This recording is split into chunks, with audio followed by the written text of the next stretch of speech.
चींटी और कबूतर की कहानी आइए सुनाते हैं हम आपको। बहुत ही रोमांचक कहानी है, तो शुरू करते हैं। एक समय की बात है, एक जंगल में एक चींटी तालाब की खोज में इधर उधर भटक रही थी। जैसे ही चींटी पानी के लिए इधर उधर भटक रही थी, जंगल में बहुत ज़्यादा पानी ढूंढने के बाद उसे एक झील दिखाई दिया। चींटी ने सोचा कि चलो आज इस झील में जमकर पानी पी लूँगा। बताऊँगा कि इस झील में सभी लोग पानी आकर पिएं। चींटी तो एक छोटा जानवर होता है, वह डायरेक्ट पानी नहीं पी सकती है। इसी कारण से वह पानी पीने के लिए एक पत्थर पर चढ़ जाती है। जैसे वह पत्थर पर चढ़ती है और पानी पीने के लिए अपना सिर झुकाती है, वैसे ही किसी कारणवश चींटी पानी में गिर जाती है और वह पानी में तैरने लगती है। चींटी पानी में तैरते तैरते आवाज़ लगाती है कि बचाने के लिए आवाज़ लगाती रहती है। चींटी कहती है कि मैं डूब गई, मैं डूब गई। कोई मेरी आवाज़ सुन रहा है तो कृपया मुझे बताएं, इस झील से निकालें। वह जैसे जैसे पानी में तैर रही थी, उसे वैसे ही उसकी हालत ख़राब होती जा रही थी।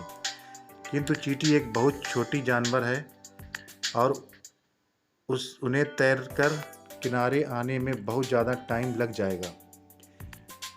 टाइम ज़्यादा लगने के कारण चींटी ज़्यादा भीग जाएगी और फिर वह नदी में समा जाएगी। यही कारण से चींटी ज़ोर ज़ोर से चिल्लाने लगी थी, कोई मुझे बचाओ, कोई मुझे बचाओ।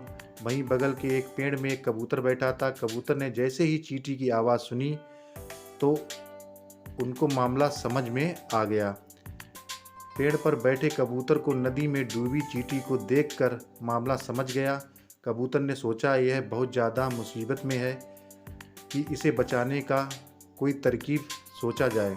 फ़ौरन कबूतर ने पेड़ में से एक पत्थर तोड़ा और फ़ौरन जाकर नदी में फेंक दिया।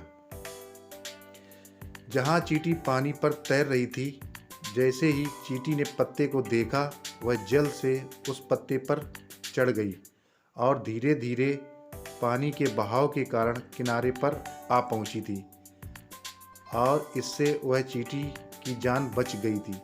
जैसे ही चींटी बाहर निकली, उसने कबूतर को धन्यवाद कहा और कहा कि अगर आपकी ज़िंदगी में कभी मेरी ज़रूरत पड़े तो आप बेझिझक मुझे याद कर लेना।